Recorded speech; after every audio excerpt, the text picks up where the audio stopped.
Hello and welcome to the Evolving Spiritual Practice podcast. My name is Ralph Cree. This is brought to you in association with bodyheartmindspirit.co.uk.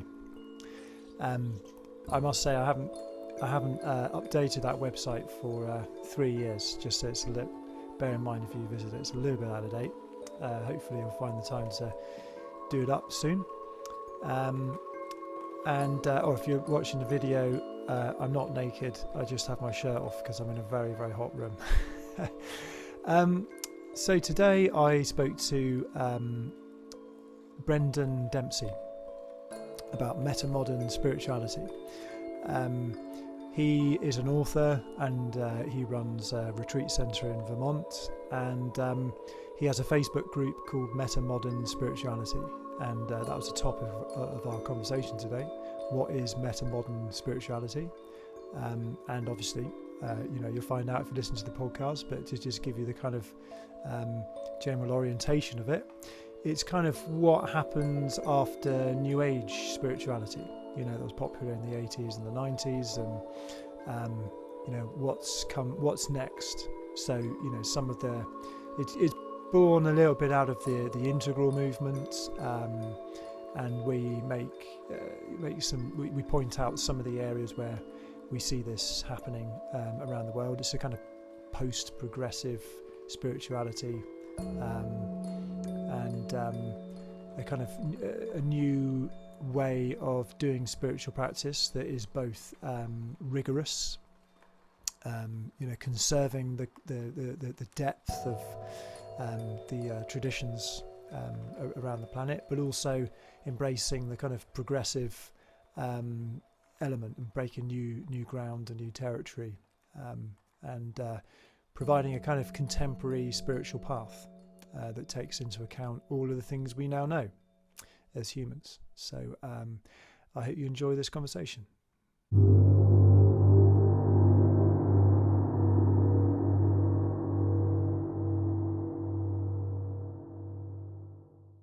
Brendan Graham Dempsey, welcome to the Evolving Spiritual Practice podcast. Thank you. This is fun. I'm excited to be here. Are you normally known as the full Brendan Graham Dempsey, or are you Brendan Dempsey? I'm Brendan Dempsey. When I was starting to put stuff out into the internet ether, I found that there was another Brendan Dempsey out there who's an Irish comic actor. So I thought, well, there's no competing with that. So I'll just throw the middle name in there to help disambiguate us. And so I'm Brendan Graham Dempsey. But yeah, well, middle name optional. You're an author, and you also write under some pseudonyms as well. Correct. Yes, this is true. And this is something I'm not sure if everyone is privy to. But I write under different pen names, speaking through the voices of different characters who have their own sort of perspectives and emphases and fields of focus, that sort of a thing.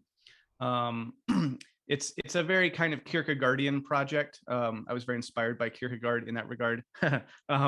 He had what he called the authorship, and he had various pseudonyms of people basically in different stages of life, on different stages of the spiritual path, and with different sort of takes on these ultimate questions.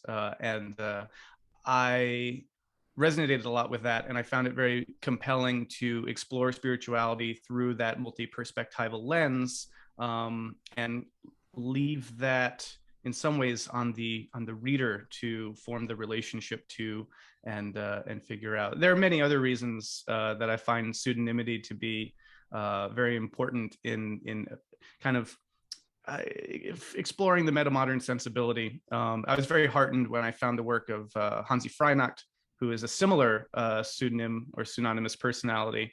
And for a long time, I wasn't sure if that whole approach would catch on, if people would grok that. And then the Hansi works, they seem to really resonate. And so I was excited by that. And so I've been doing something similar for a bit. So I feel like there's something there in the metamodern sensibility.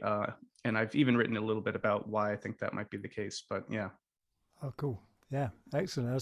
That's an unexpected large amount in response to that question. Yeah. For those listening, I've got lots of house martins nesting in the roof, so you might hear them.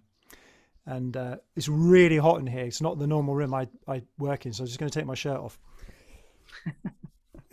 So excuse me for my half nudity. Okay. No worries. So we are going to be talking about MetaModern spirituality, which is, we connected a little bit around this because you have a Facebook page called MetaModern Spirituality. And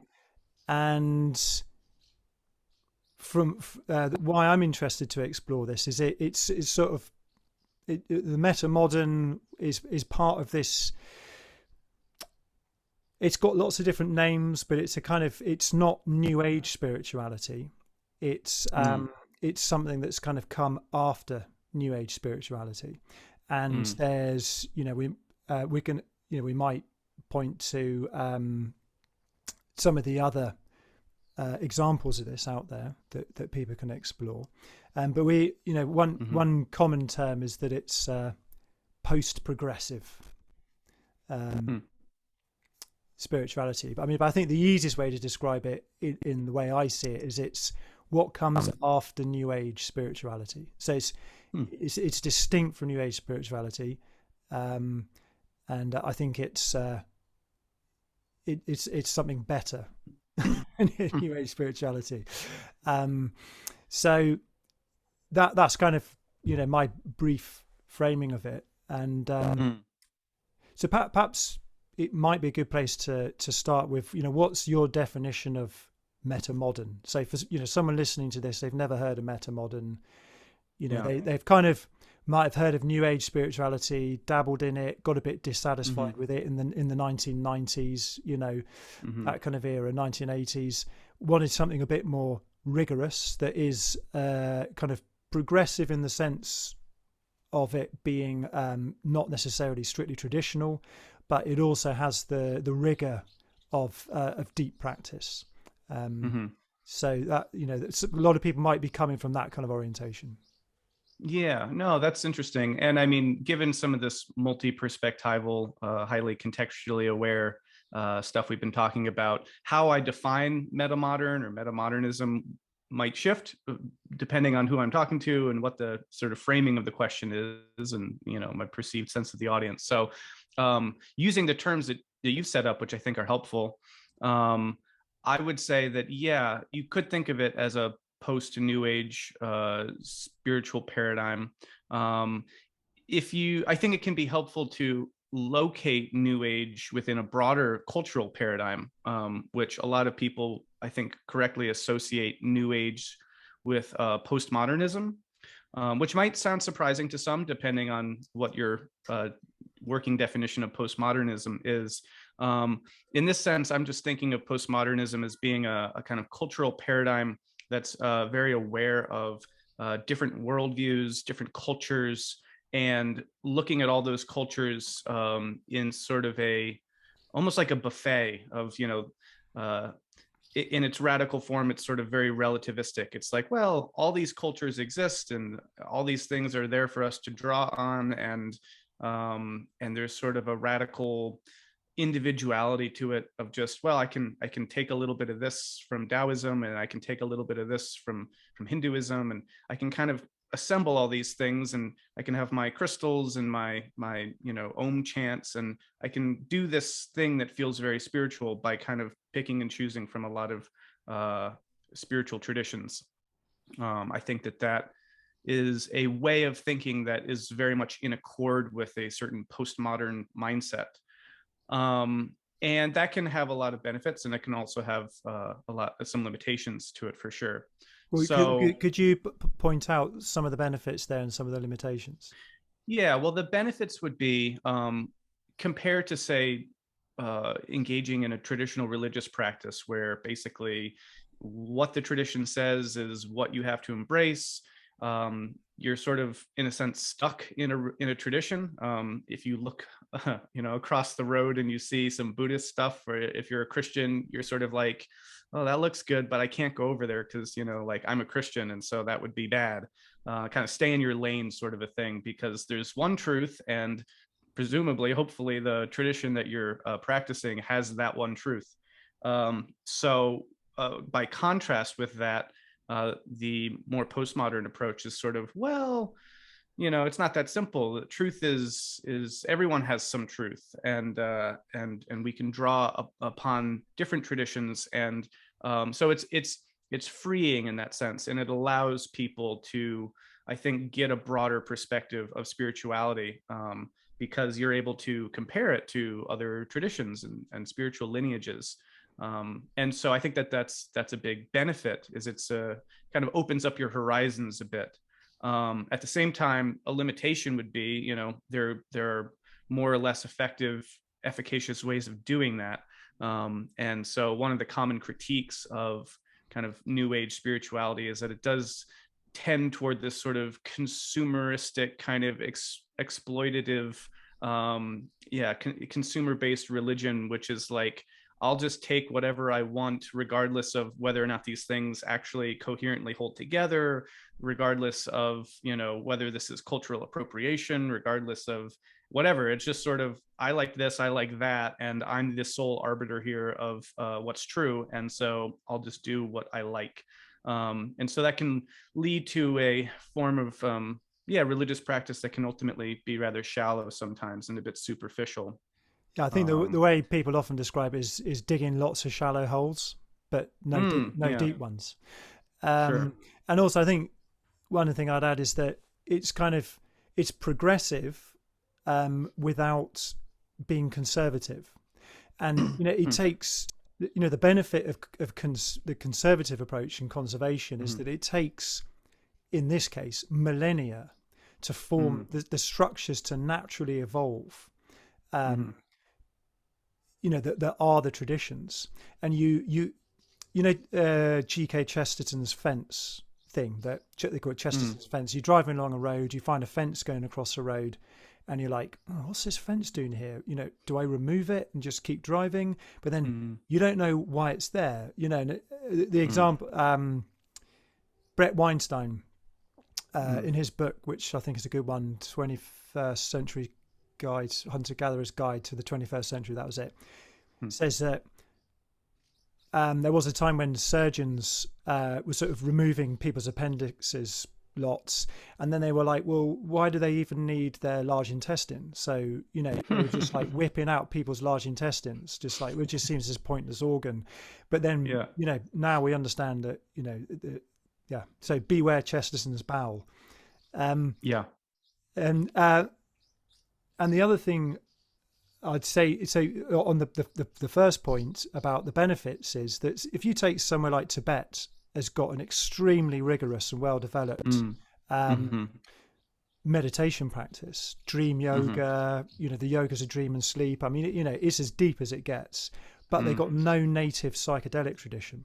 And what happens, and this is the kind of the benefits to progressive side, the kind of almost like a sort of scientific approach, that what would happen if you take an ayahuasca tradition from the Amazon and pair that up with Tibetan Buddhist practice? What kind of, I'm not saying it's creating a new tradition, but what kind of experience as a practitioner does that create? And so it's kind of just bouncing off what you were just saying. Yeah, I think those are some good points. I mean, those kind of classic conservative insights going all the way back in some ways to Edmund Burke around, just sort of like there's a certain hubris of thinking that you can just kind of change anything when you don't fully understand the repercussions of or the full context of how systems are. And of course, for example, he was responding to the French Revolution, where people enthusiastically believed that they could completely reframe the world overnight, and didn't go so well.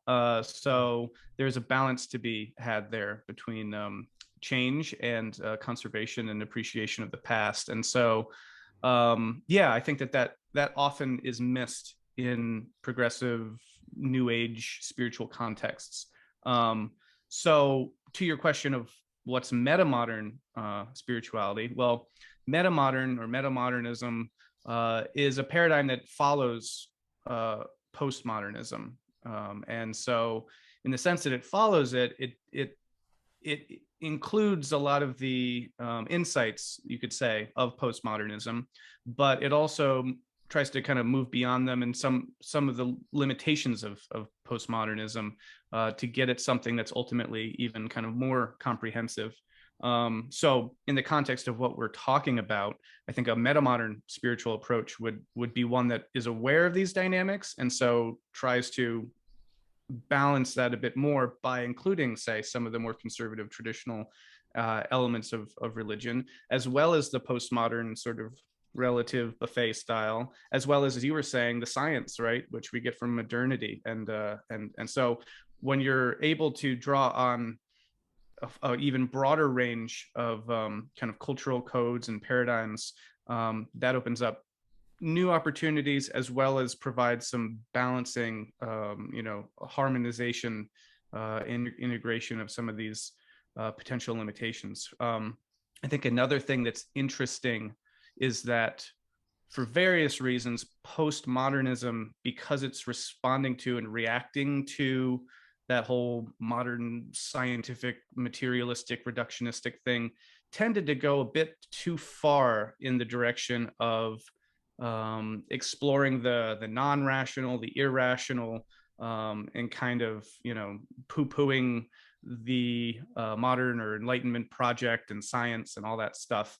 And so it tends to privilege overall, I think, certain kinds of spirituality over others, which it will say this is better and this is worse. So, for example, if you want to do some kind of crystal ceremony or something a bit more in tune with sort of animist religious spiritual sensibilities, that's all great. If you want to go to a cathedral, that wouldn't be considered kind of on the menu in some ways, because it's sort of, oh, but that's too traditional. Or, if you really are interested in the science of the mind and consciousness, it might be, postmodern spiritual new age folks might say, well, that's just reductionistic and this and that. So metamodern spirituality tries to bring a lot of those other things in as well and not leave them out, for the sake of getting a more holistic and more rounded spiritual practice. That's one element, but there's a lot more to be said about it. Well, I mean, in our conversation, we're not going to have the time to do this subject full justice, but we're just contributing a little bit of shaping, to the conversation out there about what this is. Well, I do also, unless you have another thought that you'd rather go into, there's one more thing about this that I could throw in around sensibility. Do. Sure. So, metamodernism as a term kind of came to prominence in cultural studies, where people were looking at art and culture and seeing sort of a shift in zeitgeist, in the way that people felt and sensed the world and thought about it. And so the early formulations of metamodernism really focused on what they called the sensibility of metamodernism, or the structure of feeling. It's a different sort of way of being in the world. And I think that has really important repercussions for spiritual practice. Again, contrasting with sort of its most immediate kind of antecedent, postmodernism.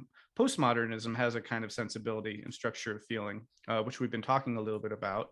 But when I, for example, am in New Age spiritual contexts, there's a definite kind of feel to them. There's a tone. There's a kind of frequency that I pick up on, which tends to be something like, it's very much like, let's just calm down, let's breathe, let's really connect to our bodies. Let's, there's a certain kind of, at this point, what seem like a number of cliches almost, that, and this isn't, I don't mean to denigrate this sort of a thing, because a lot of this does depend on different people's sensibilities and preferences. But there's definitely a sense of, if you're entering a kind of new age space, that you're going to get what it sort of in a pejorative sense is called like woo, right? There's my bird. Yeah. So I think that in a metamodern sensibility, there tends to be a little bit more of analogy, though that might be too strong of a word. At the very least, there's a bit more reticence to just kind of turn into this goopy, let's all bliss out om thing, and kind of kick our rational mind out the door. There, in my experience, and also largely just what I'm talking about for my own preferences too, so take all that with a grain of salt. There's a desire for a bit more of that rational mind to still be showing up, still be aware, critiquing, scrutinizing, right? So rather than just step in the door and now it's, I want you all to close your eyes and wiggle your feet and, make strange bear sounds or whatever. I'm going to be sort of being like, why are we doing this? And like, what is this getting at? And I feel kind of like an idiot doing this. And like, what's the spiritual significance of all this and that sort of a thing. So I guess what I'm getting at there is that the sorts of practices that wind up feeling very organic and I think a metamodern space tend to look a little different than what they would be in postmodern spaces. And I can say more about that, but that would be sort of a very rough pass at some of the way that the sensibility plays out.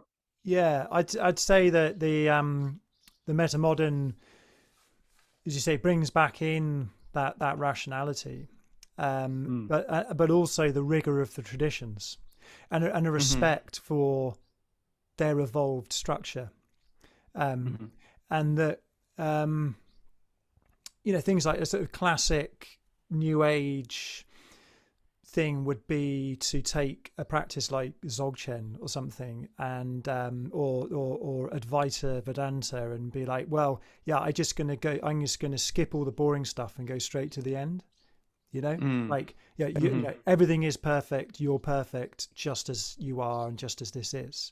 And it's like, well, I'll just take that without actually doing all of the work leading up to, because right. I think paths like Dzogchen, they start with those instructions because that's true. But then, there's decades, or you basically, however long you live, you're practicing, you're developing yourself, you're going through all these preliminary practices and ethical practices, concentration practices. It's hard work.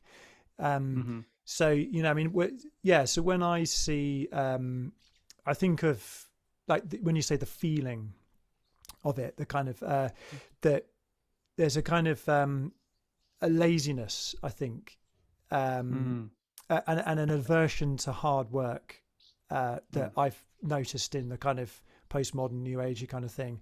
And then when I've hung out in groups which are interested in this post-progressive, metamodern, integral, evolutionary, type of spiritual practice, they're as much at home, sticking their genitals in the mud, and howling like an owl, as they are doing a very, very rigorous 10 years of sustained practice in that particular tradition, whilst learning about the philosophical traditions of the West and the East, and science and the story of the universe. And there's one other thing I want to say before I guess I forget it, was what I was thinking when you were saying about the kind of the New Age thing tends to disregard the logos in favor of the mythos. So logos being that kind of rationality, science side of things, and mythos being the kind of Jungian archetypal kind of stuff. And there's this guy called Damien Walter, who I've had on this podcast. He's a science fiction critic. He's got a great podcast called the Science Fiction Podcast. And something he says is that science fiction is the term science fiction's got those two things in it. Science is the logos and fiction is the mythos. And science fiction is logos plus mythos. And the way I see a kind of metamodern spiritual practice is your life becomes a work of science fiction in that sense, I like that. So a couple thoughts around that. One, I want to come back to that science fiction bit. I like that. But first, I think probably one of the best ways of being able to get at, I think the way that I'm thinking of this is, if you're really able, if you're really existing in a pluralistic context and you're able to toggle back and forth between these different modes, whether that's a traditional religious or a modern scientific or a postmodern relativistic, etc., then that actually shows a genuine capacity to engage effectively at those different modes. And it doesn't mean that they all need to be operating at once, but they do, I think, need to be capacities. And so one of the things I do, for example, see as a meaningful distinction is if you're in, say, maybe a new age context, if someone were to say, hey, like, how does that crystal work? There might be an answer that's sort of, it, well, you can't bring a scientific way of thinking about it. You have to, it's intuitive, it's this and that, right? And I think that a meta-modern angle would be like, we can still do the crystal thing, but when asked, like, from a scientific or a rational side, how does it work? There'd be some level of engagement on that, if that makes sense. Or maybe a better example would be, I studied Christianity when I was in university, and it was originally, that was going to be my trajectory. So I learned Greek and studied biblical studies and the whole shebang. I think that someone could do that and be in sort of a meta-modern spiritual context and still be sort of like totally devotionally relating to God, let's say, or the Bible, and just getting some profound insight from reading the Bible.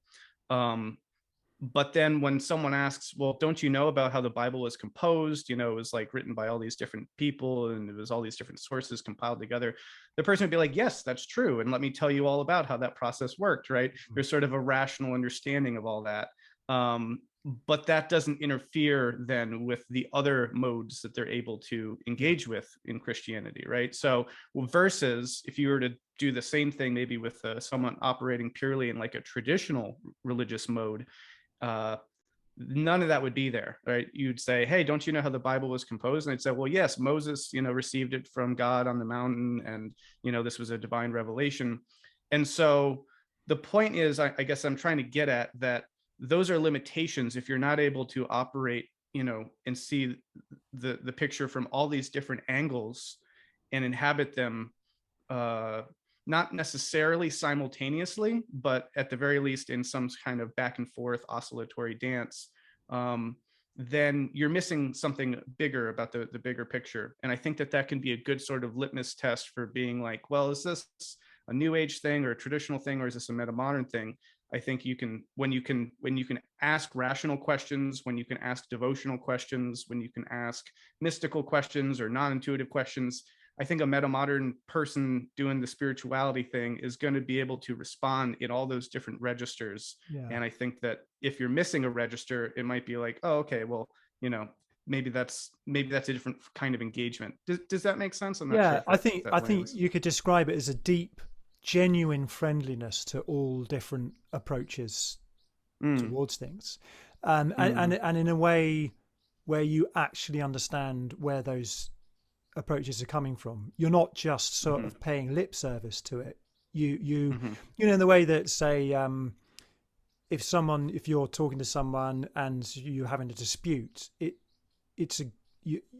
you don't straw man their argument. You steel man their argument by actually proving to them that you actually understand their perspective, and you might disagree with it. You can still disagree with it, but at least you actually shown that you know it. And one of the things just say about what you were saying about these different modes operating at the same time. Steve McIntosh describes it as operating as a chord, like a musical chord. And it's got that kind of harmony of moving beyond just using single notes at once at a time. You can actually play a chord. Yeah, I like that. And in some ways, this might be a good bridge into the science fiction point. But I was just going to point out that I think for a lot of people, they might hear some of this and it could sound very paradoxical, right? One of the things about, for example, modern scientific study especially when applied to religious or spiritual material, is that it often seems to discredit it or undermine it or disprove it, quote unquote. And that can often lead people to a state of sort of disenchantment or disillusionment and atheism, materialism, et cetera, right? And so that's usually been the reason why people in traditional religions, askance a lot of the critical study of religion. And so I think it's important to be able to explore spirituality that can still contain both of those things. And again, that might sound paradoxical. It's sort of like, well, how could you, relate in some profound way to a spiritual text, for example, that to have been, basically cobbled together by many people and actually bringing up the pseudonymity thing again, people claiming to be people they're not, describing events that probably didn't happen, blah, blah, blah. And I think for a lot of people that just doesn't make sense. But in a metamodern lens, those things can be held together. So you can say, yeah, I know that this is constructed, but I still have a deep, profound spiritual devotional connection to this material. Yeah. And so this gets a little bit at that logos mythos thing that you were naming, because it is, I think, inhabiting that dual realm of well, you could think of it in terms of the logical and the imaginal or something. Those things work together rather than being antagonistic. Yeah. And I personally see an important element of metamodern spirituality as really inhabiting that sphere of let's just say the science fiction element, the logos mythos thing, where we're actually really engaging with both. We're actually allowed to create things. So there's the fiction side. This is a construct, but these things that we're creating are still speaking to reality, and they're still plugging us in even deeper to reality. I mean, for me, the best instance of this, and I think probably the easiest for a lot of people to get, is poetry itself, right? You can say something like, "My love is a red, red rose." And in some ways, that's a fiction. It's a total lie. That person isn't a rose. On the other hand, by using that fiction, you're getting at a deeper truth that just sheer logos couldn't get at. And so there are many beautiful ways that metamodern spirituality opens up new angles on reality by engaging with it in all of its constructed forms, if that makes sense. yeah, I think you could simply state that as one of the hallmarks of metamodern spiritual practice is a full-on embrace of paradox. But paradox is often seen as a problem. It's like people don't like paradoxes. They're uncomfortable, and I think paradoxes are inescapably part of this type of spirituality and spiritual practice, and they're always going to be uncomfortable, and that's where the practice comes in. It's a little bit like, I don't know, being trained to hold some intense energy inside your energetic system in your body. It takes practice, and an initial forays into the world of paradox can really drive people nuts. An ancient example would be the Zen koan practice. That's just like diving straight into the world of paradox and becoming at home there. And I think one of the things that's slightly related to that point, which I would consider a hallmark of it, is a conscious and full-on embrace of complexity, and complexity being one of the attributes of reality. And to unpack that and how it relates to what we were saying earlier, is when you look at, say, a religious tradition, it's a complex system, and you can't just uproot certain bits of it and Mm, mix them with something else from somewhere else, because that's mm-hmm, you then have ended up with something that is complicated, not complex. mm, And mm-hmm, the distinction between complexity and complicatedness, for those listening, in the way I'm talking about it, a complicated thing is like if I took my laptop apart, it's made of complicated parts. It's a complicated artifact. Um, but all of the activities that we do on our laptop are complex. It's the relationships mm, of everything that happens there, and you can't remove one part of that. I can swap out a bit of my laptop and put another bit in to keep it mm-hmm, working. But let's say, there are bits I couldn't pull out of our conversation here, and it mm, still be on the same rail. I mean, I mm. could. Do you know what I mean? It's Sure, yeah. Yeah, yeah. it's like a bird murmuration, That's I often go to those murmurations of birds or schools of fish to think about, the complex, right? Like with a laptop, you can take it all apart and put it all back together and it all hangs together, and that's how that thing works. With a bird murmuration, you could take out all those birds, but you'll never find the murmuration. That murmuration, that bigger form, only occurs when all of them are working together in concert, and so the parts aren't just the whole. And I think that's what I would describe a meta-modern spiritual practice. And I think Mm, another example of this is what was called integral life practice, which was a sort mm-hmm, of spiritual practice that was created by Ken Wilber and some other people.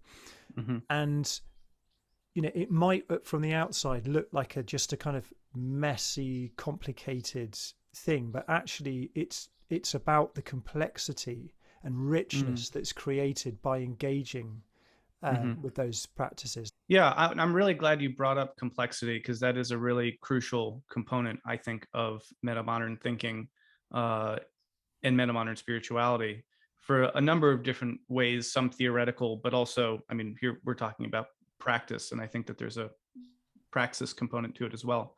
At the theoretical level, what I've been talking about with these worldviews, being able to encompass more and more of the previous worldviews, is a form of complexity, of kind of hierarchical complexity, of things building upon previous things to make greater and greater wholes, right? So in some ways, what metamodern spirituality aspires to is as complex a relationship of all of these parts as possible, in some ways, to really give them the full resolution that they all deserve. And so the more you can kind of nest, right, I mean, sort of modernity has a reflective eye on traditionalism. It's able to see how traditionalism might be failing in certain ways, right? So that kind of gives it a bit of a higher vantage. But then the postmoderns have an eye on modernity. They see how the ways it fails, right? So metamodernism is kind of trying to get an eye on postmodernism and all the rest, right? And then trying to bring out the special elements of each and all of those. So that's one way that complexity is really important theoretically, but it's also then a practice, right? How does one become more complex in their thinking? I was thinking you just said something a couple minutes ago about sort of the it was about paradox, how it's hard to hold paradox. It's a challenge. You could think about that as a sort of spiritual practice of spiritual practices are difficult. Sitting for a couple of hours doing meditation can be difficult, or any number of the sort of old, whether it was fasting or these kind of vision quests, right? They're demanding in some way. There's an ascesis to them. There's a training or a discipline. And I think of the practice of becoming more complex as being a spiritually significant one, right? How can you maintain another perspective simultaneously to a different perspective? How can you learn more and more about reality and try to synthesize all of that information? So for me, like philosophy and science are both in some ways spiritual practices, because you're growing in your resolution of reality and trying to incorporate more of it into your internal world. And yeah, I think that those are really important kind of spiritual practices, and not just sort of mental practices. Like if you go back to the ancient philosophers, philosophy wasn't just something you got a degree in or taught at university. It was a way of life. You know, it was John Vervaeke is kind of bringing some of this back with his work around dialogos and really trying to engage this in a kind of Platonic way again. But I think that's something that our culture has sort of lost a lot. And so thinking about wisdom itself as being the growing of one's thought and one's mind and complexity, I think, is an interesting way of Yeah. conceiving one element of metamodern spiritual practice. I think one way you could, another way you could describe what wisdom is a wise person is someone who has a complex mind, a complex soul, Mm. you know, a Mm-hmm. complex personality. Mm-hmm. And I don't mean, you know, quite often complex is a sort of negative. So it's like, oh man, oh that Mm. person's complex. You know, I don't Yeah. mean it in that sense. You know, as Mm-hmm. a kind of beneficial um, thing, a richness. You know, a bit like Well, an old whiskey tastes yeah, complex, whereas a young I whiskey like that. doesn't. You Yeah. know, it's yeah, Well, and there's some really fascinating ways too in which complexity is itself related to fundamentally the nature of consciousness. Basically, consciousness, according to more and more of the studies that are coming out in fields like integrated information theory, and you know, but also going all the way back to philosophers like Teilhard de Chardin. People have been realizing that the more complex interweaving and interrelationships that are going on in your brain, uh, that you can think of that as a deepening of consciousness itself. And so, in that sense, when people talk about you know, reaching a higher state of consciousness, or just the whole idea of an evolution of consciousness in general, you know, one of the you know, crucial insights of a lot of this complexity science and systems theory, you know, science that's coming out, is showing that the complexity of things is intricately related to that deepening of consciousness. So again, as far as spiritual practices go, if there is some kind of a effort or desire to ascend in one's, you know, expand one's consciousness, so to speak, right? There's a very real way in which that's intimately related to complexification, and I find that very, very beautiful. I think a kind of related theme, which I see as being a very common one, and perhaps a hallmark, a sign of kind of meta-modern spirituality, is a non-dual practice, Mm. and Mm-hmm. you know, non-duality exists in Christianity, Judaism, Islam, um, you know, Buddhism. You know, all there's a non-dual element that you can find in Mm-hmm. all of the traditions. And you know, to define non-duality for those who might not have heard of the term, um, yeah, well, it's a difficult thing to Yeah, good luck. define. But you know, a sort of you know, a couple of quick definitions would be, you know, non-dual means not one but not two. You know, kind of like the term. Um, and when you think about complexity and consciousness being involved in experience and what we call reality, or our experience of the universe and world, it's in a complex relationship with matter and those kind of things, you know, Mm-hmm. what we call matter. And Mm-hmm. I think, um, you know, one of the sort of another thing that I see as a hallmark or characteristic of meta-modern spiritual practice is a recognition that our experience is partly, or even sometimes people would say mainly, constructed by us, Mm-hmm. constructed by our Mm-hmm. senses, by our anthropocentrism, our, you know, our brain, our body, our our entire physiology, our upbringing, our cultural Mm-hmm. context. All of those things shape what we perceive and what we see, and what we see as relevant. Mm-hmm. Um, and I think an actual, you know, laying that out on the table at the outset Mm-hmm. and saying, you know, we know that we're constructing this moment partly. Yeah. Um, Yeah. yeah. Well, I was just going to say, and to celebrate that and its possibilities rather than the Yeah. alternatives, right? Because I Oh, think yeah. that there's for sort of, maybe if you were to present that idea to someone in maybe a more traditional religious mode or mindset and say, hey, your religion is in many ways a construct, and you are kind of buying into a bunch of things that have been constructed by people over the centuries and a social system and this and that, right? Most people hear that and they recoil. They say, no, this is absolute truth and this is revelation, and and it's sort of like, okay, we're not going to go there. If you try to say the same thing to scientists, they will say similarly, no, this is universal truth, this is objective, we've made sure that we don't have any of that cultural bias or whatever. We're doing real truth here, we're real science. We don't do anthropomorphizing. No, no, no, no, no. Right. Oh, no, Forgetting the fact that if you're a human being, you cannot help anthropomorphize. You know what I mean? Sure. You know what I mean? It's like, Sure. if anything that's a product of a human mind, has an anthropocentric spin on it, it's just an unavoidable bind of being a human being. I mean, exactly. I would say, I know people would argue till the cows come home with me about that, but putting my chips on the table. No, and then I think that a lot of that's a crucial insight, for example, that the postmodernists were able to bring to the table.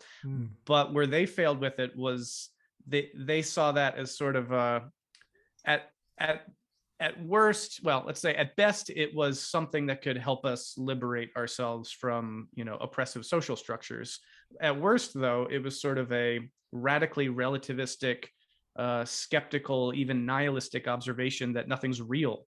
You could say, oh, well, if it's all a social construct, it's all just a social construct, and so I feel like all of those approaches don't meet the opportunity for an insight like that. And so one of the things that I think you're exactly right is that that's very prominent and front and center in many ways in metamodern thinking, that much of what we're engaging with, we'll leave open how much is a social construct, is a mental construct, it's constructed in some fundamental way.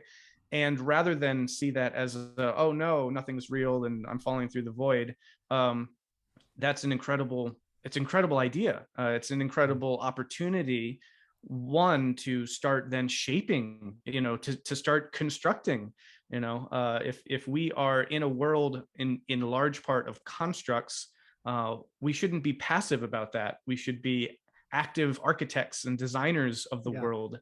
And so a lot of reconstruction occurs because of the deconstruction that the postmodernists were able to point out. The difference is that the postmodernists, in large part, were still in the metaphysical, sorry, I'm getting very abstract now, but they're still very in the metaphysical kind of worldview of modernists.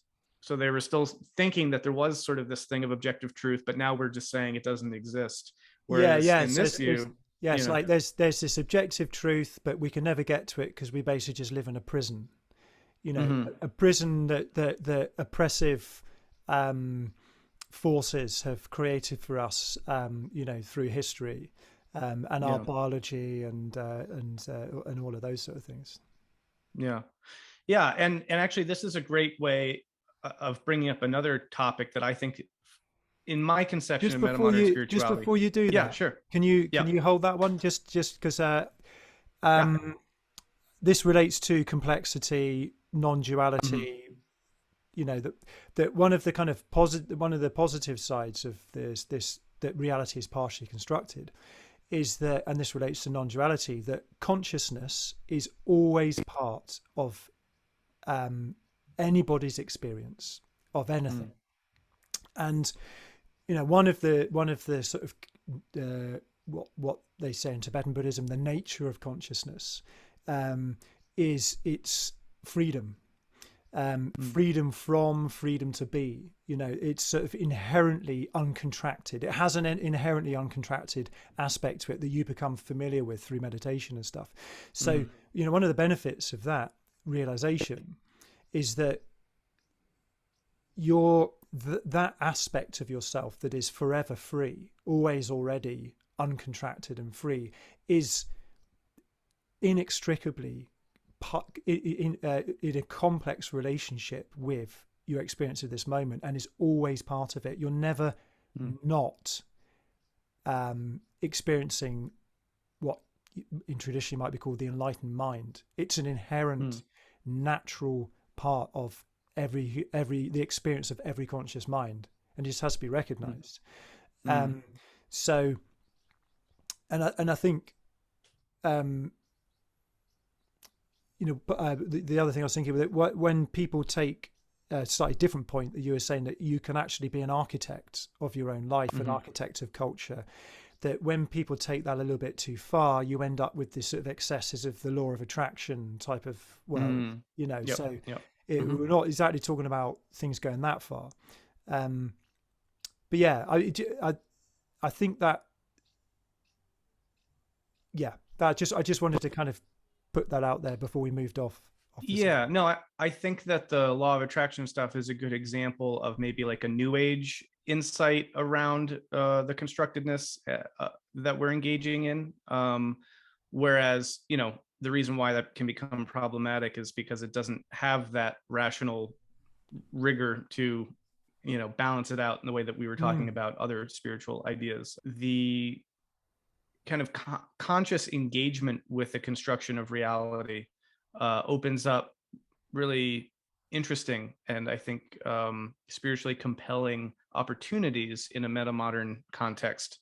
Um, Specifically, one of the things I'm really interested in is what's called mythopoeia, which is the creation of myths or symbols working in a mythological register, in that mythos side of the science fiction, or the fiction side.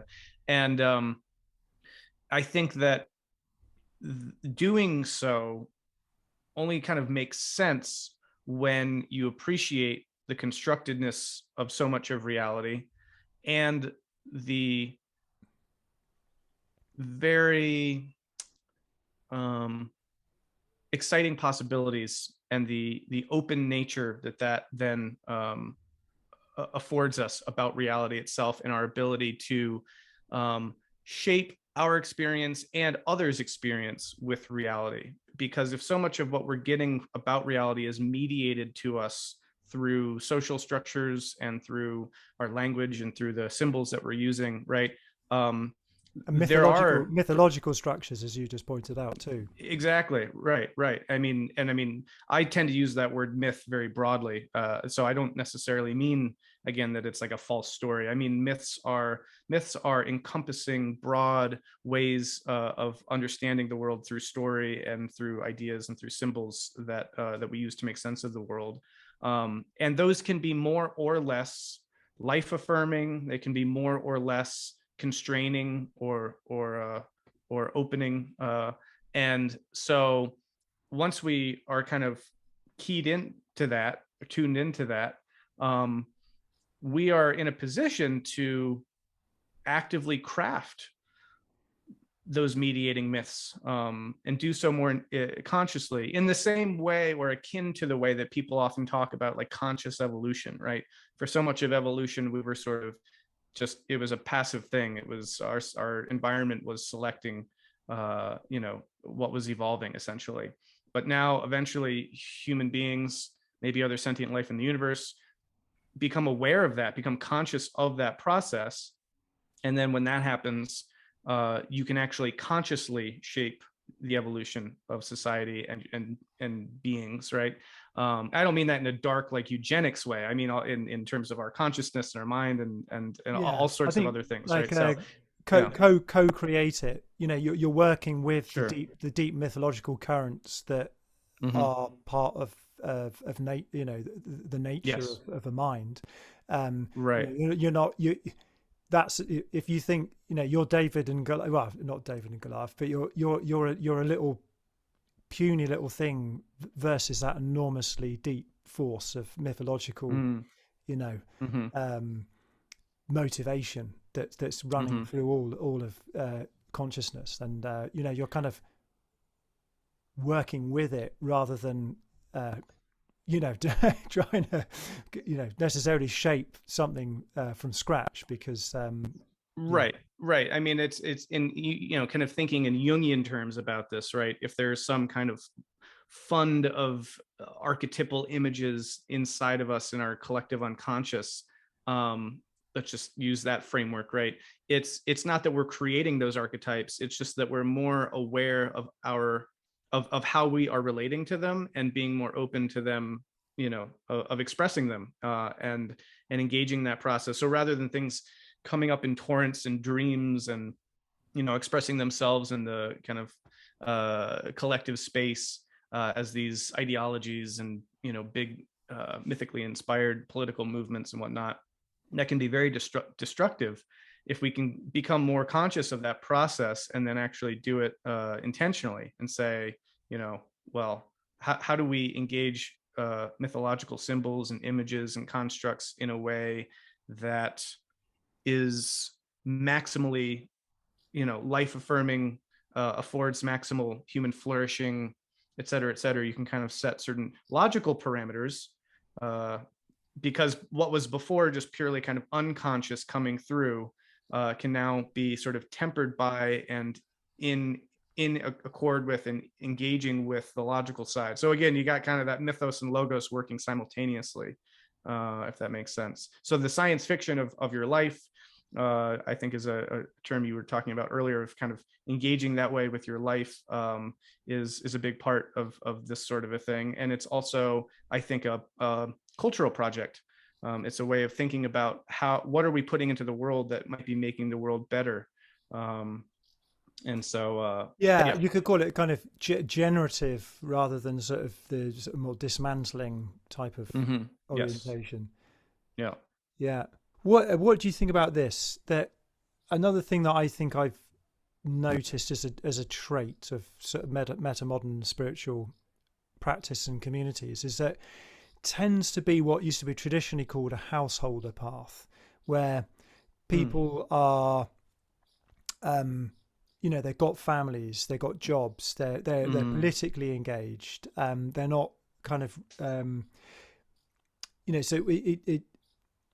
it's not necessarily sort of monastic orientation, although there certainly are versions of that. And I think Daniel Thorson, who does the Emerge podcast, is part of something called the Monastic Academy. So that's, it's obviously a monastic setup, but they're not doing kind of traditional monasticism. Yeah. But so I think I'm not saying there's no evidence of a monastic or reclusive way of doing this, but I don't know. What do you think? I think that's very spot on in terms of emphasis. I think you're exactly right. And I've talked to Daniel Thorson a lot about this because I find this a really important topic. So yes, I think that the way that I tend to look at this is that there's a tension, I guess, to put it mildly, I think, within full-on renunciant monastic contexts between the call of sort of that traditional way of doing things and the call of what our contemporary society in some ways needs, and some of the insights of post-traditional ways of looking at the world. It's a very traditional way to do religion, of thinking in terms of I will sort of exit the world in the kind of Pauline sense of it's the fallen world, as it were. I will kind of remove myself from that, and I will renounce it, and I will go live in a cloister and seek relationship to the divine in an intense, focused, all encompassing, totally comprehensive sort of a way, basically, until I get there, sort of a thing. And maybe even the until I get there isn't really the important part. It's just that there's that the religious sensibility is everything, wherein the religious here means precisely relationship to sort of transcendence, I guess, would be maybe a better way of putting it, right? That's a model, that's a way of doing that. And that you see that in all cultures that have had those sorts of things. I mean, the Christians had the Desert Fathers and the Anchorites that became the monasteries of the medieval period. And obviously there's a very rich monastic tradition in Buddhism.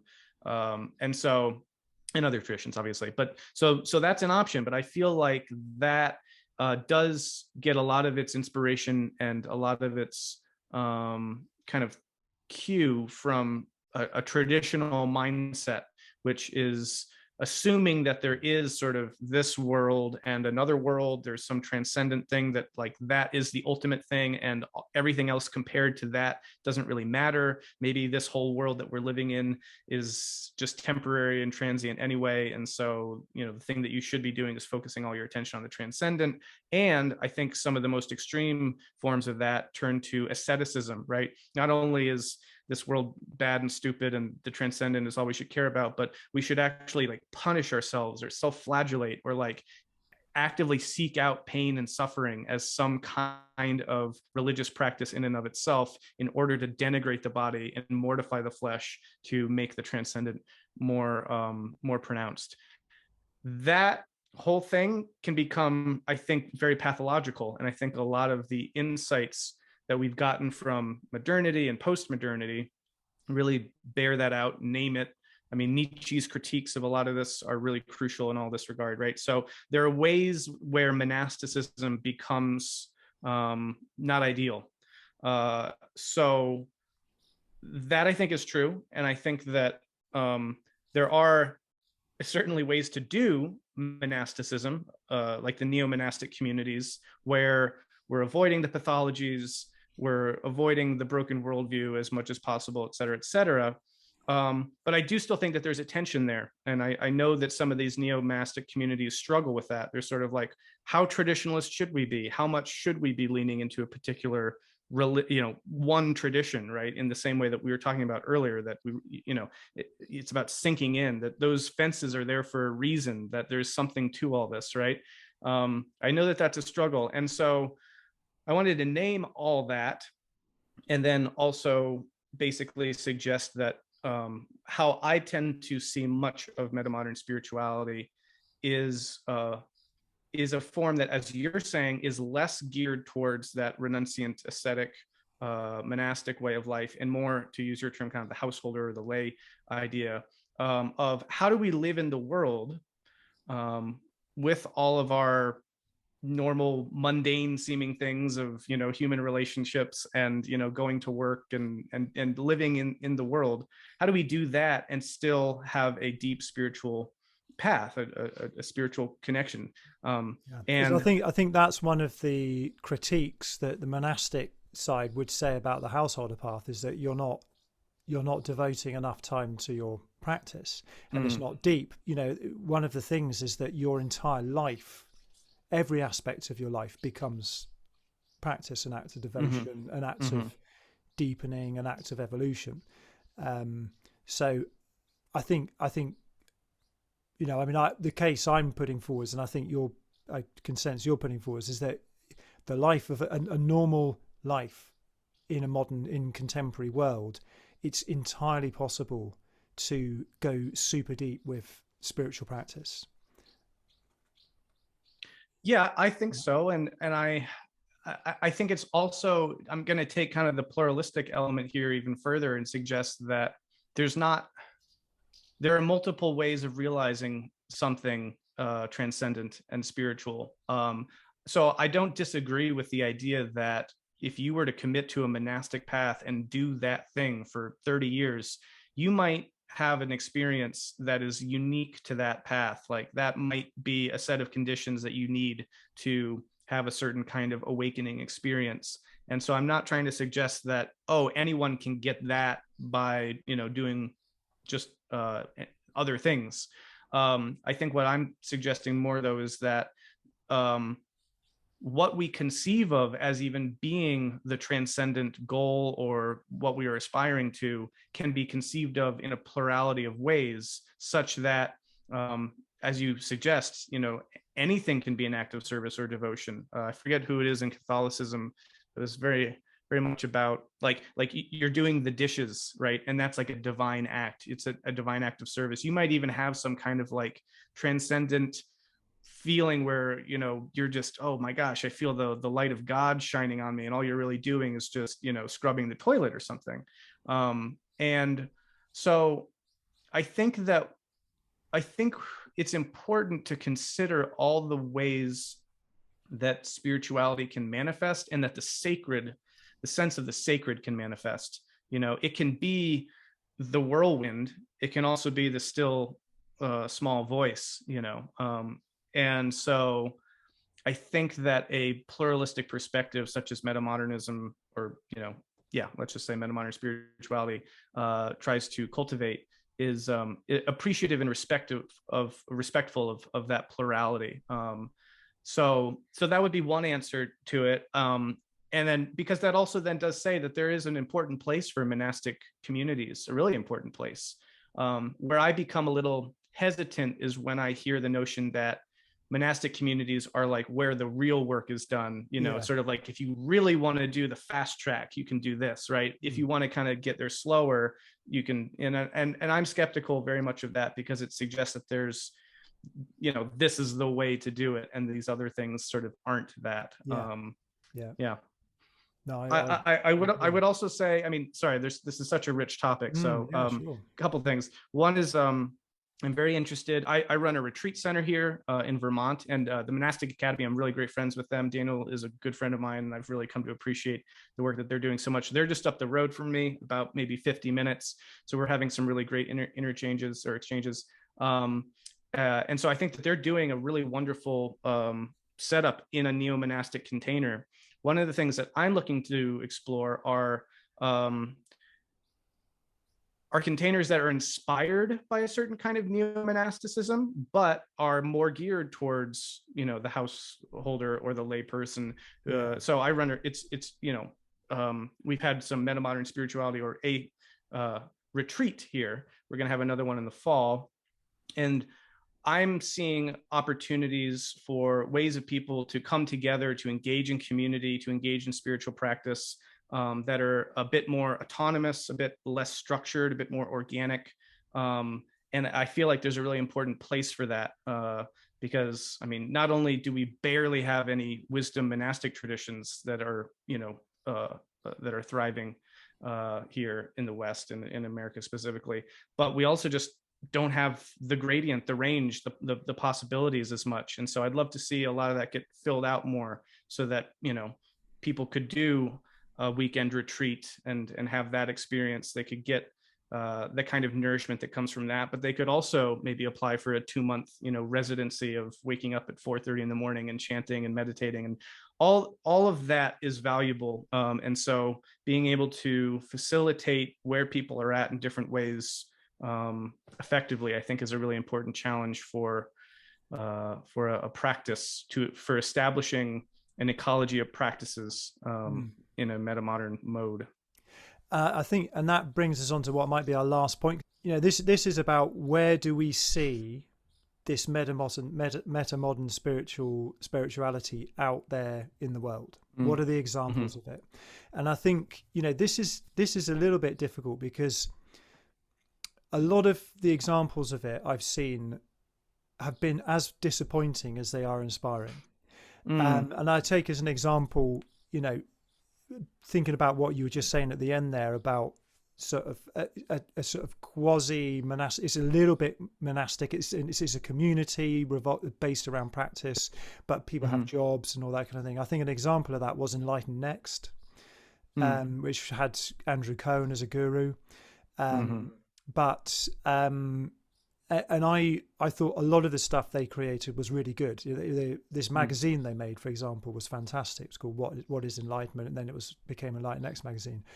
But it was all based around Andrew Cohen as this guru figure, and he was a seriously problematic character. Yeah, and the whole thing fell apart.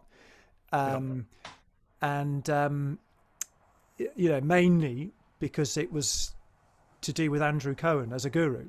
That was the problem. And I mean, and this, and I might give us another example. If you go on to the Integral Global Facebook page, which is a sort of like Facebook interface where the Integral movement relates with the outside world, it's as it's a filthy cesspool as much as any Twitter place and, you know, Facebook forum. And I mean, there's great, I will go there and, you know, get some great stuff sometimes, but I look at a lot of it and I think, for fuck's sake, this is just, this is pathetic. And I think, you know, a lot of the kind of teachers that have been part of this movement, you know, a lot of them have been promoted and you know, given the thumbs up by certain people, and they've ended up the classic things, you know, sex, money, power, you know, abusing it, and they've ended up not being great people. And you know, it's so, you know, the question is two questions, if we can squeeze them in. One is, is there a role for gurus anymore in this? I'll just give my short answer is, I'm much more erring on the side of, I don't think there is a place in the world for gurus in this modern spirituality. There's definitely a place for teachers, absolutely, and I think in a more collaborative sense. But the old-fashioned type of guru, in the way Andrew Cohen was trying to do things, I honestly, my opinion is, I don't think that's. I'd say an example of someone who I think is doing it right, I would say, is Samuel Bonder. And Samuel and Linda Bonder. I really love those people. I think they're doing something different. You know, they are transmitting in the sense of a guru, but they are just the most friendly, lovely, approachable people, and they're very, very conscious of abuses of power, and you know, they understand everything we've been talking about, for example. So that's one thing. And you know, where are the places that you see this? And I'll just list off a few, and you know, you can add some. I mean, I think the Rebel Wisdom podcast is an example of it. I'd say, I wrote these down somewhere and I can't find the list now. You know, I think some of the integral movement is demonstrating it, but again, you know, some of it is very disappointing. You know, we talked about Daniel Thorson, the Monastic Academy. You know, some of the people that were in Enlightened X went on to do interesting stuff. Elizabeth Diebold is doing things in Germany which are interesting.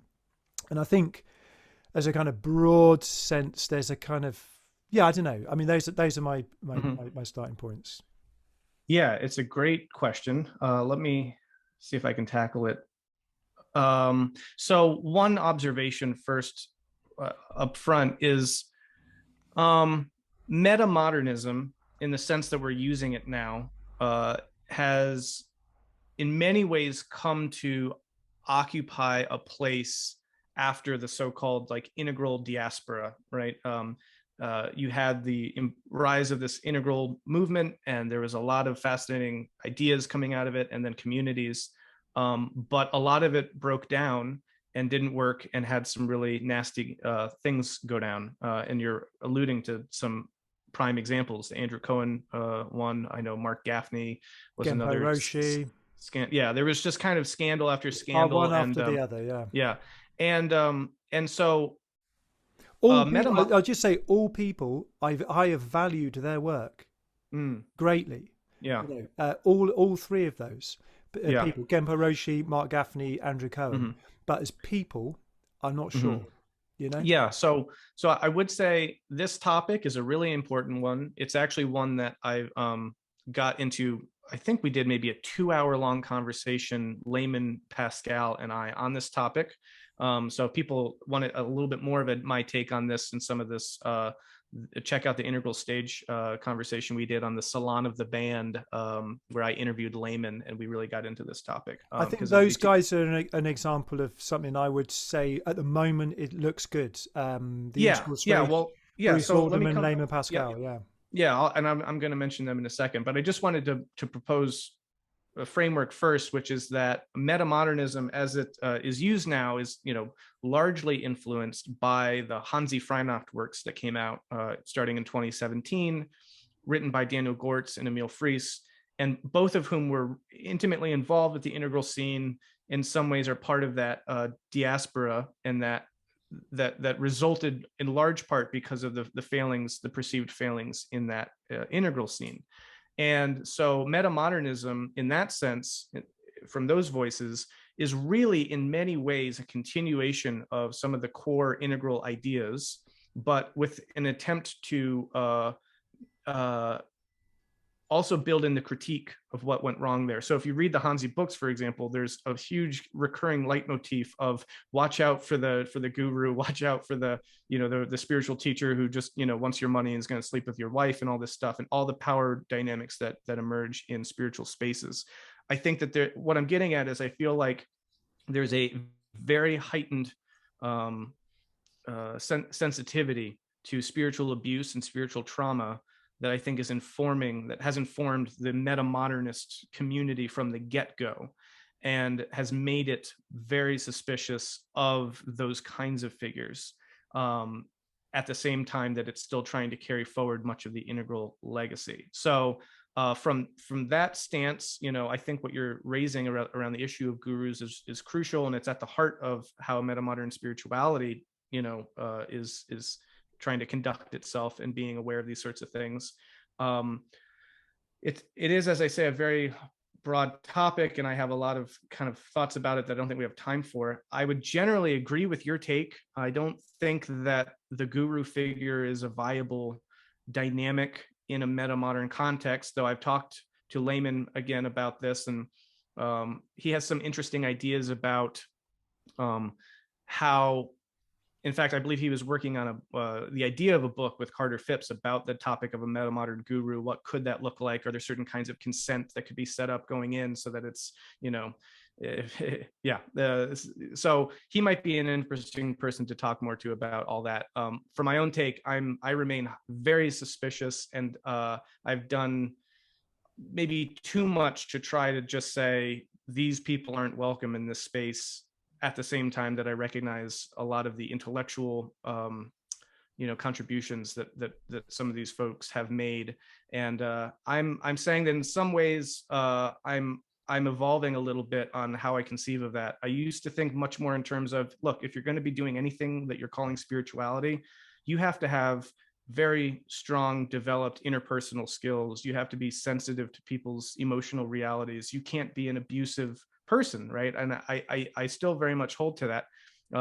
There's another element to the degree to which the spiritual as a category encompasses a lot of unknowns, with sort of a catch-all category like subtle energy and transmissions and all these other things, right? And so there's also a way in which those things might be disconnected from interpersonal skills. For whatever reason, someone like an Andrew Cohen seems to have a great ability to transmit some energy to people and get them in a global hive mind state, at the same time that he's completely apparently woefully inadequate as an actual teacher, or as a leader of a community, and as someone who is sensitive to people's subjective realities and social dynamics, all that stuff, right? So that disconnect is something I think we need to pay attention to and be sensitive about.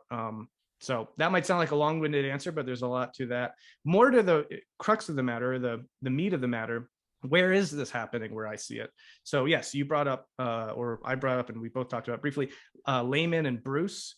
I think the work that Lehman is doing is just impeccable.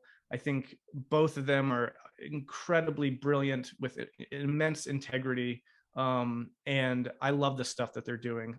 And so Lehman has been the person leading the MetaModern spirituality retreats, or will be. I mean, he did the first one, as I said, we're doing another one in the fall. So I think that he is a very capable, trustworthy person, and I value his contributions to the sphere a lot. So I definitely echo that. 100% echo Daniel Thorson, such an earnest person who is so sensitive to all those social dynamics while also having deep principles. So that cluster of folks, I think, are doing incredible work. I think the work that John Vervaeke is doing also should be named in this space. Again, he seems very earnest with a lot of integrity, and seems to be interested in exploring this. So that those are, again, there's sort of the interpersonal dynamics about people that I think are crucial for having this work again. But there are also people, I think, who are in this space who are providing great ideas, but I can't speak to them at like a interpersonal level. I mean, Jamie Wheel is one person who, you know, his book Recapture the Rapture, I feel like names a lot of really meta-modern Absolutely. spiritual Yeah. ideas. I think, well, one of the phrases he uses, which I'd say is also another kind of characteristic, I'd say, of what I've noticed around meta-modern spirituality, is Gnostic agnosticism. So it's a kind of, you know, ultimately, you know, I know that you know that I know that you know that we actually don't know what the hell is going on, yeah, at all. But we know it's extremely significant, and something very important and powerful is happening, but we don't know what it is. Yeah. You know, it's a kind of like, you know, normal speak of that normal version. Yeah. No, I really feel like there are a lot of people, very capable, smart people inhabiting this space.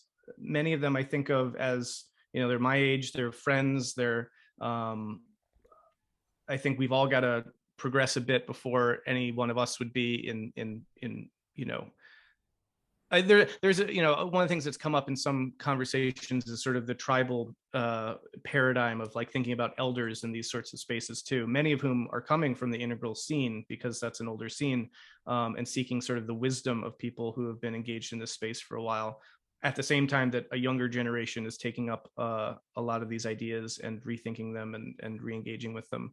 I'd But say in the Terry metamodern, Patton was an example. I mean, unfortunately, he died fairly recently, but I'd say he was an example of a great example of this. Yep. Yeah. And I just got to meet Tom Murray at the retreat, and who's also involved in the stages. Or sorry, I'm mixing up Terry with. But anyway, but there are a number of people Terry who sort O'Fallon. I was saying Terry O'Fallon, but I was mixing them up. But yeah, there are a number of people sort of from the integral scene, I think, who definitely hold that space in a really powerful way. But in the meta modern community, I in the Facebook group that you mentioned at the outset, I just see such a really robust community. There's communitas there. There's like people, there are relationships that matter to people, and there's a real sense of this thing that we're doing. And I definitely felt that in a very real way at the retreat. And that's something that we're trying to move forward and make more regular. So there's, you know, probably there's like 650 people in that group, but a good number of them, I would say, are, you know, really exploring this space in a very responsible and beautiful way. And so I'm excited to see what comes from that. It's largely nascent though, you know, it's the Facebook group, for example, has only been around for what, I think 3 years at this point. A lot of what we're thinking about is meta modern spirituality, quote unquote, is still emerging as a sense as something distinct. And so I think things will be coming online in the next, you know, number of years. But you know, that's still largely evolving.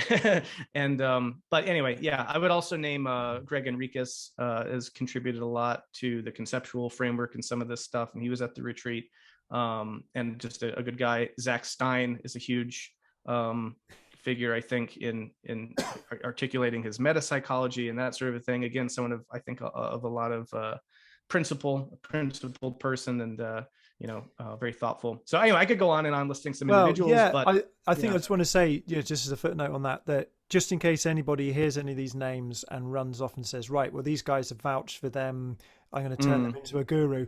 Any one of these people could turn out to be a horrible person. You know, you don't know. And I think that's one of the kind of things I'm trying to say is that, you know, people can seem great. And then suddenly you find out something, you know, about who they are a bit later on. And I think you should always keep that in mind. You know, that you say, well, I'm always going to hold something back from this relationship with this person. I can't go all in, because, you know, even people that really, really seem genuine, it might take you 5 years to get to that layer of who they are. That, you know what I mean? I think that there's a challenge there. I mean, I totally hear what you're saying, and I think that that's part of that tension is how do we retain our critical scrutiny without that being the thing that keeps us from transcendence, from intimacy, from hope, right? So this is a real challenge. And I don't think there's an easy answer to that, but there's a part of me that both nods 100% in agreement to the idea of kind of perpetual reserve of some kind. There's also a part of me that wants to say, well, it's almost something I think particularly kind of meta-modern to know at the outset that some of these people or some of this community, whatever, is going to turn out to be rotten, and yet you still commit 100%. There's a kind of beauty to that kind of Yeah. earnestness. So there's And a sense that, I'm yeah. definitely not promoting safetyism here. Mm. Yeah. Yeah, I mean that's another thing I come into with all this is as much as I would love to see all of this become what we would all love it to be, right? Which is something like a better society with better, deeper connections and a more profound spiritual connection, and instead of really transformative spiritual practices and the deepening and developing of culture and character, et cetera, et cetera, et cetera, and consciousness. We'd love that, but we're also realists to some degree too, right? And I come into this whole scene with the awareness that, yeah, who knows? Maybe in 10 years, metamodernism will have all of the baggage that other communities have seen emerge in these spaces. And in some ways, it almost would be silly to assume that it wouldn't, right? It's going to be And so it's going to be compost at some point. yeah, Yeah. right. And if you Yeah. build into your perspective that awareness, Yeah. I think that's very healthy, right? There's Yeah. a sense that it's dangerous when you make the absolute out of something that that you're living in, and rather than from the get-go appreciating that things have their times and their cycles. I mean, I come into all this also knowing that whatever we're calling metamodernism sounds exciting, it's cutting edge, it's this and that, but it's like in 15 years there's going to be the next thing, and Yeah. then but that's how it works. And Yeah. so one of the nice things about metamodernism, that's the recognition of the evolutionary element yeah, to this, which I'd say is exactly. another hallmark characteristic Mm. of this type Yeah, of spiritual orientation, that's baked yeah, in, it's out on the table, it's explicit. We all know, yeah. you know that I know that you know that I know that they know that we know that she knows that he knows, and Yeah, I mean, it's yeah. I tend to think about it in some ways as like it's sort of like in America how the founders really conceived of government as being something that, well, when it's not serving people, it should be abolished and set up anew, right? It's a radical idea. Of course, government then gets power, and when people have power, then systems become entrenched, and there's inertia, and the idea of actually doing that fades, unfortunately. But I think that revolutionary insight needs to be always kept alive in a spiritual context, so that nothing ever ossifies, whether that's a community or the symbols and the ideas of a particular community, right? A particular God concept can't ossify. Otherwise, these things become dead. They're not life-giving, and you need to go back to the source again in that kind of Jungian way to breathe through the archetypes again and keep things moving. So I think that in its best form, it can be continually aware of these dynamics and build them in, so that when the time comes for things to keep moving, it doesn't impede its own dissolution, but actively encourages it, and then celebrates whatever is genuinely next. Yeah, and can sacrifice. Metamodernism can sacrifice itself, to something that comes after. To in the truest word meaning of that word. Mm-hmm. It's actually And a sacred activity to give itself up yeah, at the right time. It's for like sure. giving birth. Well, Daniel Gortz, another figure I think who has a lot of insight in this domain for sure. I mean, by this domain, I mean the spiritual domain, not just metamodernism. Of course, he has a lot of insight there. But he talks about the headless God. And who is the headless God? This is the symbol of, well, every time the God shows up, gets his head cut off, and then 3 days later he rises again, right? And it's the perpetual self-sacrifice or self-dissolution, and that if you're sort of following that God in a sense, hypothetically, it will never ossify, because it's like a snake that's always losing its skin and being reborn, whatever metaphor you want to use. But the headless God is the one that has the best chance of actually, going forward into the future, because its own decapitation and rebirth are sort of built in to the mix. So that, to me, I think, is a beautiful connection as well to the traditional religious systems of the past, of the dying and rising God, of the Christian idea of the death and resurrection, etc. But that it's not just the God as a figure that dies; it's God as a concept that's continually dying and being reborn and evolving, which is what I think is an important myth, a metamodern myth. And in my own work, God, or the God emerging in its abridged form, is about that myth. It's about the fall of the old God and then the rebirth of the new one that has within it the seeds of its own dissolution and rebirth, on and on we go. So a theme that appears in many science fiction movies, yeah, interesting. Yeah. They thinking of things like The Fountain, or yep, a lot of things that involve androids and those kind of movies. Well, so I think we run out of time there. You got something to get on to.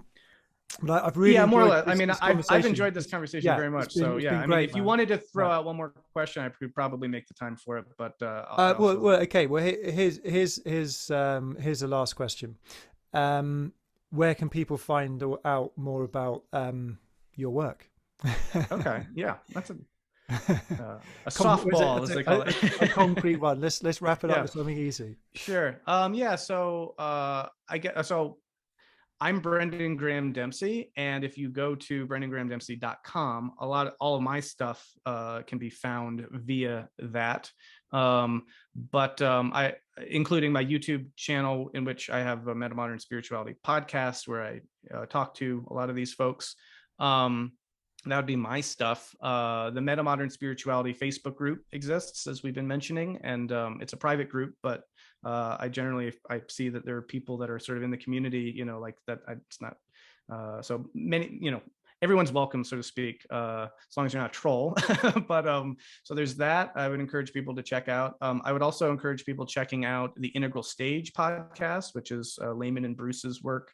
I would encourage people to check out the Monastic Academy and the Emerge podcast that you mentioned, Daniel Thorson. Those are all great things. Check out the Hansi books if you haven't already done that and are familiar with that. But the Listening Society is an excellent work that can introduce the whole idea of metamodernism more broadly. I think that's probably a good enough start. There's a lot out there, and if anyone wants to contact me directly, I'm very happy to talk to folks. I also want to throw out one last, just to cover my bases here, when we were talking about where we're seeing this and who the folks are.